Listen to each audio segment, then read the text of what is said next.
vendredi matin, Lucie a envoyé un mail de 3 paragraphes. Pas d'excuses, une démission. Elle avait tout perdu à cause d'une photo qu'elle n'avait même pas vraiment prise. Une silhouette floue dans un arrière-plan. Rien de plus. Mais dans un village de 2000 personnes, rien n'est jamais rien. Les portes s'étaient fermées, les sourires avaient changé de forme et on lui avait offert une sortie simple. Baisser la tête une fois, prononcer des mots qu'elle ne pensait pas et tout redeviendrait normal. Elle avait refusé. Ce que ça lui a coûté, personne ne vous le dira avant la fin. La première chose que Lucie Marchand apprit en arrivant à Sainte-Colombe, c'est que personne n'arrivait vraiment à Sainte-Colombe. On y naissait ou on n'y existait pas. Le village comptait à peine 2000 âmes, nichées entre des collines de vignes et des champs de tournesol qui jaunissaient chaque été comme par obligation. Les maisons étaient vieilles, les rues étroites, et les regards étaient partout. Pas hostiles, non. Pas encore. Plutôt attentifs, comme ceux d'un jury qui n'a pas encore rendu son verdict, mais qui a déjà une idée. Lucie avait 34 ans. Elle était revenue après 11 ans à Lyon, une séparation qu'elle n'avait pas choisie, et une valise trop lourde pour ce qu'elle contenait vraiment. Sa mère, Geneviève, l'attendait sur le seuil de la maison familiale avec un sourire qui disait « À la fois tu es là, et on va devoir expliquer ça aux voisins ». Elle n'avait pas demandé à revenir. La vie l'avait ramenée. Le premier dimanche, sa mère l'emmena à la messe. Pas par foi particulière. Geneviève allait à la messe comme on paie ses impôts, par habitude et par peur de ce qui arrive quand on ne le fait pas. L'église Saint-Rémy sentait la cire et le bois humide. Les bancs grinçaient. Et quand Lucie entra, plusieurs têtes se tournèrent avec cette discrétion appuyée des petites villes, celle qui veut dire « Je ne regarde pas tout en regardant parfaitement ». Elle reconnut des visages. Certains avaient vieilli doucement, d'autres brutalement. Marlène Tissot, la femme du maire, portait encore son châle beige des grandes occasions. Elle adressa à Lucie un signe de tête mesuré, précis, qui n'engageait à rien, mais qui signifiait tout. « On t'a vu !» Après la messe, dans le parvis ensoleillé, les conversations se formèrent par grappes naturelles. Lucie resta près de sa mère, qui parlait avec animation d'un voisin hospitalisé et de travaux sur la route départementale. Elle souriait aux bonnes personnes, répondait aux questions attendues. « Tu vas rester longtemps ?» demanda Joëlle Perrin, ancienne camarade de lycée, maintenant coiffeuse et archiviste officieuse des événements du village. « Le temps qu'il faut », dit Lucie. Joëlle hocha la tête avec un sourire qui contenait une autre question, celle qu'on ne pose pas en public. Au travail, c'était différent. Lucie avait trouvé un poste à mi-temps à la mairie, chargé de la communication et des événements locaux. Un poste modeste, presque invisible, ce qui lui convenait. Elle voulait se reconstruire doucement, sans fanfare, sans explication. Elle voulait juste recommencer. Son supérieur direct, Bernard Vallée, était un homme de 50 ans avec l'autorité tranquille de ceux qui n'ont jamais eu à la justifier. Il lui montra son bureau, une pièce aux fenêtres donnant sur la place, et lui expliqua les dossiers en cours avec une précision professionnelle. Il ne lui posa pas de questions personnelles. Elle lui en fut reconnaissante. Mais au couloir, elle croisa Sylvie Audran, l'assistante administrative, qui travaillait là depuis 20 ans et considérait chaque nouveau venu comme une perturbation provisoire. Sylvie lui sourit avec chaleur, trop de chaleur, et dit « Si tu as besoin de quoi que ce soit, n'hésite pas ». Ce genre de phrase qui ressemble à une offre mais qui est, en réalité, une invitation à dépendre. Lucie rentra ce soir-là, s'assit à la table de la cuisine de son enfance et mangea la soupe de sa mère en silence. Par la fenêtre, les lumières du village s'allumaient une à une. Elle avait l'impression d'être observée même dans le noir. Bernard lui avait demandé de préparer un dossier visuel, quelques photos d'archives, une mise en page simple, rien d'ambitieux. Elle avait fouillé dans les fichiers de la mairie, trouvé des images anciennes et en avait ajouté quelques-unes prises par elle-même lors d'une promenade le week-end précédent. L'une de ces photos montrait la place centrale. Le marché du samedi, les étals de fromage et de miel, les vieux qui jouaient aux boules dans un coin. Une image douce, presque nostalgique. Lucie l'aimait bien. Ce qu'elle n'avait pas remarqué, dans l'arrière-plan flou, C'était la silhouette d'Étienne Garel. Étienne Garel, 62 ans, ancien conseiller municipal, homme de la vieille garde. Sa femme, depuis des mois, était en maison de repos. Et dans le fond de la photo, à peine visible, il tenait la main d'une femme que tout Sainte-Colombe reconnaîtrait immédiatement. Patricia Faure, la comptable du cabinet médical. Lucie ne s'en rendit pas compte quand elle envoya le dossier par mail à Bernard, avec copie à toute l'équipe et aux membres du comité des fêtes. Elle s'en rendit compte 2 jours plus tard, quand Sylvie entra dans son bureau sans frapper. « Il faut qu'on parle », dit-elle en fermant la porte derrière elle. Sa voix était basse, presque théâtrale. Ses yeux portaient cette lueur particulière des gens qui apportent une mauvaise nouvelle avec un plaisir qu'ils tentent de dissimuler. « La photo que tu as envoyée, Étienne Garel l'a vue. Sa fille l'a vue. Apparemment, ça pose un problème. » Lucie regarda Sylvie sans comprendre immédiatement. Puis la mémoire revint. La silhouette, la main, l'arrière-plan. « C'était une photo publique, dit-elle. En plein marché. Je ne savais même pas que c'était lui. »« Je sais, dit Sylvie, mais lui, il pense que tu le savais. » Le silence qui suivit fut lourd, chargé de quelque chose que Lucie ne sut pas nommer tout de suite. Ce n'était pas de la culpabilité. C'était le début d'une autre chose, plus sourde, plus dangereuse. Le lendemain, Bernard la convoqua. Il était assis derrière son bureau, avec cette expression des hommes qui préfèrent ne pas être là où ils sont. Il choisit ses mots avec soin, ce qui est toujours mauvais signe. « Étienne a appelé le maire ce matin, » dit-il. « Il parle d'atteinte à la vie privée. Il dit que c'était intentionnel. »« Ce n'était pas intentionnel, » dit Lucie. « Je le sais. Alors dites-le lui. » Bernard prit une légère inspiration. « Ces choses-là sont délicates, Lucie. Étienne a des relations. Il a fondé l'association des anciens combattants. Il siège au conseil paroissial depuis 30 ans. Les gens l'écoutent. Et moi, je suis la femme revenue de la ville, avec une valise et un passé flou. » Bernard ne répondit pas. Ce silence était lui-même une réponse. À partir de ce moment, quelque chose changea dans l'air du bureau. Pas de façon dramatique, pas de confrontation ouverte. Juste une légère variation de température. Des conversations qui s'arrêtaient quand elle entrait dans une pièce. Des sourires qui mettaient un 10e de seconde de trop à se former. Joël la croisa au supermarché et parla 5 minutes de tout, sauf de la photo. Ce qui signifiait que tout le monde parlait de la photo.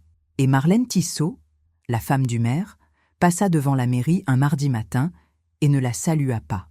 Elle qui, 2 semaines plus tôt, l'avait appelée ma belle avec ce chaleureux excès des petites villes. Les portes ne claquaient pas. Elles se fermaient doucement, presque poliment. C'était pire. Elle ne pouvait pas expliquer son innocence à quelqu'un qui ne l'accusait pas directement. Tout se passait dans l'espace flou entre les mots, dans les pauses, dans les regards détournés, dans les questions qui n'étaient pas posées parce qu'on croyait déjà connaître les réponses. Elle tenta quand même. Un mercredi soir, elle se rendit chez Joël. Pas pour plaider sa cause, juste pour parler. Joël l'accueillit avec du café et une expression de quelqu'un qui a déjà entendu trop de versions d'une même histoire. Lucie lui expliqua, calmement, que la photo était accidentelle, que l'arrière-plan était flou, qu'elle ne connaissait même pas Étienne Garel avant de revenir à Sainte-Colombe. Joël hocha la tête plusieurs fois. « Je te crois, dit-elle. » Mais il y avait un « mais » suspendu dans l'air, invisible et lourd. « Le problème, continua Joël, c'est qu'Étienne dit autre chose. Il dit que tu lui avais demandé des informations sur la vente d'un terrain il y a 3 semaines, et que ça s'est mal passé, que tu étais agressive. » Lucie posa sa tasse. « Je ne lui ai jamais parlé de ma vie. »« Je sais, dit Joël. Alors pourquoi tu répètes ça comme si c'était vrai ?» Joël baissa les yeux, et Lucie comprit quelque chose d'important. Joël n'était pas son ennemi. Joël était simplement quelqu'un qui vivait ici depuis toujours, qui avait son salon de coiffure et ses clientes et ses équilibres fragiles, et qui ne pouvait pas se permettre de choisir un camp pour une femme revenue depuis 6 semaines. Elle rentra à pied. La nuit était douce, les platanes bruissaient. 2 hommes devant le bar la regardèrent passer sans rien dire. Elle ne sut jamais s'ils savaient qui elle était. Au bureau, la situation se cristallisa autour d'une réunion du comité des fêtes. Lucie devait y présenter le programme de communication. Elle avait travaillé dessus 3 jours. Bernard lui avait confirmé sa participation la veille par message. Quand elle arriva dans la salle, Étienne Garel était assis en bout de table. Personne ne lui avait dit qu'il serait là. Il ne la regarda pas en face. Il parlait avec le maire, Marcel Tissot, avec cette aisance des hommes habitués à occuper l'espace sans effort. Lucie prit place, sortit ses documents et attendit. Quand son tour vint, elle commença à présenter. Elle parla des visuels, des réseaux sociaux, du calendrier prévu. Sa voix était stable. Elle avait décidé d'être irréprochable. À mi-présentation, Étienne l'interrompit. « Est-ce qu'on peut parler du choix des photos ?» demanda-t-il d'un ton parfaitement neutre. Parce que visiblement, la sélection mérite d'être supervisée de plus près. Quelques sourires gênés autour de la table. Personne ne dit rien. Sylvie, assise contre le mur, regardait ses mains. « Les photos seront validées en amont », répondit Lucie. « Très bien », dit-il simplement. Et il se tut. C'était tout. Pas d'accusation directe, pas de confrontation. Juste une petite incision, propre et précise, devant tout le monde, pour rappeler à chacun ce qu'on savait déjà. Le silence après fut celui que Lucie emporta chez elle ce soir-là. Sa mère remarqua quelque chose à table. « Tu manges pas ?» dit Geneviève. « J'ai pas faim. »« C'est le travail ?»« C'est tout, » dit Lucie. Geneviève la regarda un moment, puis retourna à son assiette sans insister. Elle avait vécu ici 60 ans. Elle savait reconnaître ce silence-là, celui d'une personne qui commence à comprendre comment fonctionne vraiment un village. Peut-être que vous aussi, vous avez déjà senti ce moment précis, quand vous saviez que vous n'aviez rien fait de mal, mais que le monde autour avait déjà décidé de croire autre chose. Quand défendre la vérité semblait plus dangereux que se taire. Si cette histoire vous touche, restez jusqu'à la fin. Et dites-moi en commentaire, vous auriez fait quoi à la place de Lucie ? Elle resta immobile quelques secondes, les yeux au plafond, et ressentit quelque chose qu'elle n'avait pas eu le temps de nommer depuis des semaines. Une fatigue profonde, pas physique, mais constitutive. La fatigue de quelqu'un qui a trop longtemps marché sur la pointe des pieds dans sa propre vie. Ce matin-là, Bernard l'appela avant 9 heures. « Il faut qu'on se voie, dit-il. Pas au bureau. Au café du marché, si tu veux bien. » Elle y vit immédiatement le signe de quelque chose d'officieux, donc de sérieux. Il était déjà là quand elle arriva, avec 2 cafés commandés et cette expression des hommes qui ont préparé ce qu'ils vont dire, mais espèrent encore ne pas avoir à le dire. Il attendit que la serveuse s'éloigne, puis posa ses mains à plat sur la table. « Le maire a reçu une lettre d'Étienne, » commença-t-il. « Une lettre formelle. Il demande que ton contrat ne soit pas renouvelé à la fin du trimestre. Il invoque un manque de discernement professionnel. » Lucie laissa les mots s'installer. « Et Marcel ?» demanda-t-elle. « Qu'est-ce qu'il dit ?» Marcel dit qu'il doit considérer la demande. Qu'Étienne représente beaucoup de monde dans ce village. L'association, le conseil paroissial, les anciens. Si Étienne se retourne contre la mairie sur le prochain budget associatif, alors c'est une question d'argent, dit Lucie. C'est une question d'équilibre, dit Bernard. C'est la même chose. Il ne contesta pas. Il but une gorgée de café et regarda dehors, vers la place où 2 pigeons se disputaient un morceau de pain. « Je peux te donner jusqu'à vendredi, » dit-il doucement. « Si tu veux présenter des excuses à Étienne, pas une reconnaissance de faute, juste un geste, il est possible que la lettre soit retirée. C'est lui-même qui l'a suggéré. » Lucie sentit quelque chose se contracter dans sa poitrine. Pas de la colère, pas encore. Quelque chose de plus ancien, de plus douloureux. Une familiarité avec ce moment précis, celui où on lui demandait de se faire plus petite pour que quelqu'un de plus puissant tienne plus confortablement dans l'espace. « Des excuses pourquoi ?» dit-elle. « Pour la photo, pour le malentendu. Ce n'était pas un malentendu. C'était une erreur involontaire. Ce n'est pas la même chose. » Bernard hocha la tête lentement, avec la résignation de quelqu'un qui sait qu'elle a raison, mais que ça n'y change rien. Elle rentra à pied, comme souvent. La rue principale de Sainte-Colombe était calme à cette heure. Une femme arrosait ses géraniums depuis sa fenêtre. Un vieux lisait son journal sur un banc. Des images d'une vie ordinaire, paisible, qui semblait soudain appartenir à un monde auquel Lucie n'avait jamais vraiment eu accès. Elle s'assit sur le muret du lavoir, celui où elle jouait enfant, et resta là un long moment sans bouger. Elle pouvait s'excuser, prononcer les mots, baisser la tête une fois, une seule, et laisser passer l'orage. Garder le poste, garder la paix, recommencer doucement à exister dans ce village qui était aussi le sien, même si ce sien était conditionnel et révocable. Ou elle pouvait ne pas le faire, ne pas valider une accusation fabriquée, ne pas offrir sa dignité en échange d'une tranquillité provisoire, perdre le travail peut-être, perdre ce fragile début de reconstruction, mais rester entière. Les deux chemins avaient un coût réel. Elle le savait. Ce n'était pas un film où le courage est gratuit. Ce soir-là, elle appela sa mère depuis le jardin. « Maman, si tu avais à choisir entre rester ici et rester toi-même, tu choisirais quoi ?» Geneviève resta silencieuse un moment. « J'ai jamais eu à choisir, » dit-elle finalement. « Parce que j'ai toujours choisi de rester. Et je ne sais pas si c'était du courage ou de la peur. » Lucie raccrocha doucement. Et pour la première fois depuis longtemps, elle sut exactement ce qu'elle allait faire. Pas d'excuses. Une démission, 3 paragraphes, clairs et sans ornement. Elle remerciait pour l'opportunité, précisait que son départ était volontaire et souhaitait bonne continuation à l'équipe. Aucune mention d'Étienne Garel. Aucune explication sur les raisons réelles. Juste la forme propre d'une porte qu'on ferme soi-même avant qu'on vous la claque au visage. Bernard répondit en moins d'1 heure. « Je comprends. Je suis désolé que les choses se soient passées ainsi. » C'était honnête. C'était insuffisant. C'était tout ce qu'il pouvait offrir. Elle vida son bureau ce même jour, à midi, quand la plupart des employés étaient sortis déjeuner. Elle prit ses affaires dans un sac en tissu, quelques stylos, un carnet, une plante succulente qu'elle avait posée sur le rebord de sa fenêtre dès la première semaine. Sylvie était là, à son poste, et la regarda faire sans un mot. Juste avant que Lucie franchisse la porte, elle dit « C'était pas juste, ce qui t'est arrivé. » Lucie s'arrêta, regarda Sylvie, cette femme qui avait souri trop fort le premier jour, qui avait murmuré dans les couloirs, qui avait regardé ses mains pendant la réunion du comité. « Non, » dit Lucie, « c'était pas juste. » Et elle sortit. La nouvelle circula vite. Dans une ville de 2000 personnes, une démission est un événement. Elle n'avait pas besoin d'être racontée. Elle se racontait seule, se colorait au passage, prenait des formes différentes selon la bouche qui la transmettait.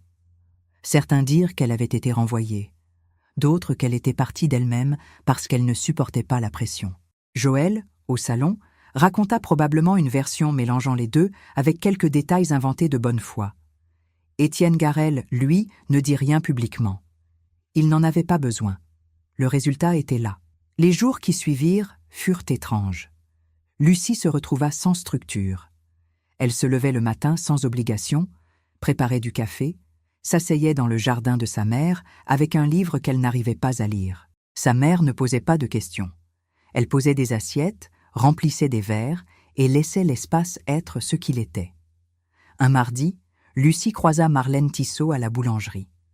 La femme du maire la vit entrer, prit sa monnaie et sortit en la saluant d'un bref signe de tête.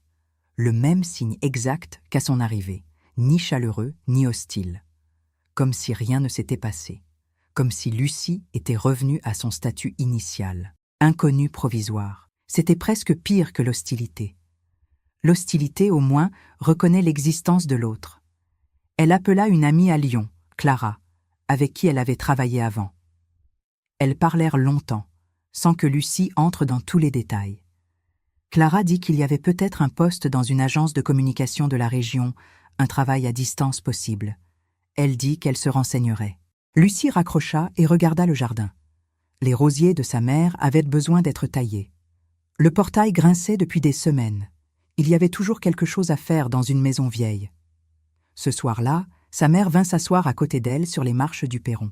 « T'as perdu ton travail à cause de quelqu'un qui avait tort, » dit Geneviève. « C'est injuste. »« Oui. »« Et t'as quand même pas fait ce qu'il voulait. »« Non. » Sa mère resta silencieuse un moment, les mains sur les genoux. « Ton grand-père aurait dit que c'est une victoire. Ça ressemble pas à une victoire, » dit Lucie. « Non, » dit Geneviève. « Les vraies victoires, elles ressemblent jamais à ça au début. » Lucie ne répondit pas. Elle regarda les lumières du village s'allumer une à une dans le soir qui tombait. Ce même spectacle qu'elle observait depuis son retour, mais qui cette fois avait une texture différente, pas plus douce, pas plus dure, juste plus réelle. Elle avait perdu le poste. Elle avait perdu l'illusion d'une réintégration facile. Elle avait perdu le confort fragile d'une neutralité qu'on lui avait accordée provisoirement et retirée à la première occasion. Ce qu'elle n'avait pas perdu, elle le sentait quelque part sous la fatigue, comme une structure osseuse sous la chair, quelque chose de dur, de discret et d'absolument à elle. Sainte-Colombe avait absorbé l'incident comme la terre absorbe la pluie, rapidement, sans laisser de traces visibles en surface. La vie reprit son rythme ordinaire. Le marché du samedi, les cloches du dimanche, les mêmes visages aux mêmes heures, aux mêmes endroits. L'histoire de la photo, de la démission, d'Étienne Garel, tout cela devint simplement une couche supplémentaire dans le sédiment silencieux du village. Les gens oublient, pas par méchanceté, par nécessité. Lucie, elle, n'oubliait pas. Mais elle apprit à porter le souvenir différemment, non plus comme une blessure ouverte, mais comme une cicatrice qu'on touche parfois du bout des doigts pour vérifier qu'elle est bien là, qu'on a bien traversé quelque chose de réel. Elle continua à vivre dans la maison de sa mère. Les jours avaient une lenteur nouvelle, presque inconfortable au début, puis progressivement habitable. Elle taillait les rosiers. Elle réparait le portail avec une vieille boîte à outils trouvée dans le garage. Elle cuisinait des choses simples le soir, et sa mère mangeait en face d'elle avec cet appétit tranquille des gens qui ont appris à trouver suffisant ce qui est là.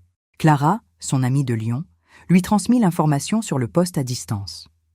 Lucie envoya son dossier sans y croire vraiment, avec la détachement de quelqu'un qui a arrêté d'attendre que les choses arrivent dans l'ordre prévu. Elle eut un entretien par visioconférence, dans la chambre de son enfance, avec son carnet et un verre d'eau sur le bureau.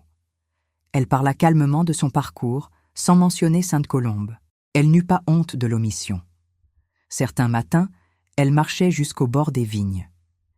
Il y avait un chemin de terre qui longeait les parcelles et débouchait sur une petite hauteur depuis laquelle on voyait le village entier.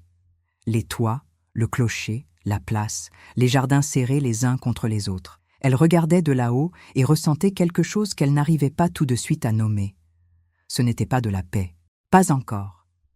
C'était plutôt une compréhension nouvelle, acquise non pas par la réflexion, mais par l'expérience, cette façon qu'ont certaines vérités de s'installer dans le corps avant d'atteindre la tête. Elle avait cru, en revenant, qu'il suffisait de bien se comporter pour être acceptée, qu'une vie discrète et sérieuse suffirait à effacer ce qu'elle représentait aux yeux des autres. Une femme seule, revenue sans succès éclatant, sans mari, sans explication satisfaisante. Elle avait sous-estimé le poids de ce qu'on projette sur ceux qui dérangent l'ordre établi simplement en existant autrement. Étienne Garel, elle le croisait parfois. Jamais de face. Une fois devant la pharmacie, il était de dos. Une autre fois au loin sur la place. Elle ne ressentait plus de colère. Juste une observation froide, presque clinique. Cet homme avait eu peur de quelque chose, et cette peur avait eu besoin d'un visage. Elle avait eu le malheur d'en avoir un disponible. Ce n'était pas une absolution, c'était une lucidité.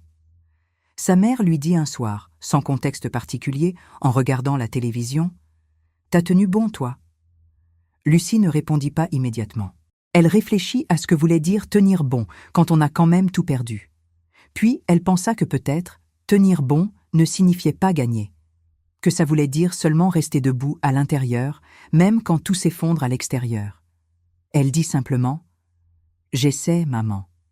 Et la télévision continua, et la nuit continua, et Sainte-Colombe dormit comme elle dormait toujours, sans savoir, sans se demander, sans se souvenir. Juste une respiration un peu plus longue que les précédentes, comme si quelque chose qui avait été retenu depuis longtemps trouvait enfin la permission de s'échapper. Elle annonça la nouvelle à sa mère le soir, pendant le dîner. Geneviève posa sa fourchette, la regarda un moment, puis dit « Tu vas repartir ? Je vais rester ici. C'est du travail à distance. » Sa mère hocha la tête lentement, avec cette expression des gens qui avaient préparé une réponse pour une question différente et doivent rapidement en trouver une autre. Puis elle sourit. Pas largement, pas théâtralement, un sourire petit et vrai, le genre qu'on ne fabrique pas. « Bien, dit-elle simplement. » Les semaines suivantes eurent une texture différente. Lucie travaillait depuis la table de la cuisine le matin, avec du café et la lumière qui entrait par la fenêtre donnant sur le jardin. Elle avait des réunions en visioconférence avec des gens qu'elle ne connaissait pas encore, dans des bureaux qu'elle ne verrait peut-être jamais.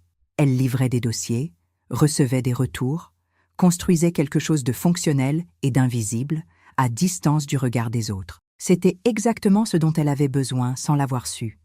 Elle continuait ses marches matinales jusqu'aux vignes. Mais quelque chose avait changé dans la façon dont elle regardait le village depuis la hauteur. Avant, ce panorama lui donnait un sentiment d'exclusion. Voir sans appartenir, observer sans être incluse. Maintenant, il lui donnait autre chose. Une distance choisie. Pas l'amertume de l'exilé, mais la clarté de celle qui a décidé de ses propres contours. Elle revit Joël un samedi au marché. Elles s'arrêtèrent, échangèrent quelques mots, la météo, les travaux sur la route, une exposition à la salle des fêtes. Joël ne mentionna pas la photo, ni la démission, ni Étienne Garel. Lucie non plus. Ce n'était pas de la lâcheté. C'était simplement la reconnaissance que certaines choses n'ont pas besoin d'être nommées pour exister entre deux personnes. Elles se quittèrent avec un sourire honnête. C'était suffisant. Un dimanche matin, Lucie accompagna sa mère à la messe. Pas par retour à une habitude, pas par pression sociale, mais parce qu'elle en avait envie.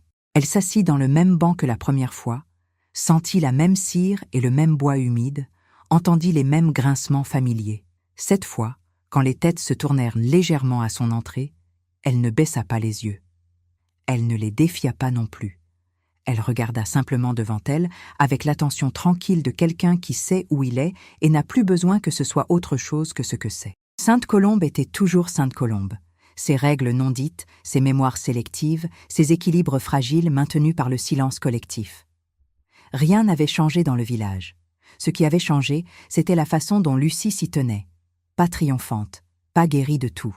Juste debout, à sa place, avec ses cicatrices et sa lucidité, et quelque chose de discret et de solide au centre d'elle-même que personne n'avait pu lui prendre, même quand tout le reste avait failli partir. Lucie n'a pas gagné. Elle a perdu son travail, ses illusions sur le retour et le confort fragile d'une place qu'on lui avait accordée sous condition. Mais le matin où elle est retournée à l'église et n'a pas baissé les yeux, quelque chose s'était déplacé en elle. Pas de la fierté, quelque chose de plus silencieux. On peut traverser l'injustice sans en sortir brisé, si on choisit de ne pas se trahir soi-même pour appartenir. C'est la seule chose que personne ne peut vous prendre. Si cette histoire te touche, abonne-toi et dis-moi en commentaire, toi, tu aurais choisi quoi ?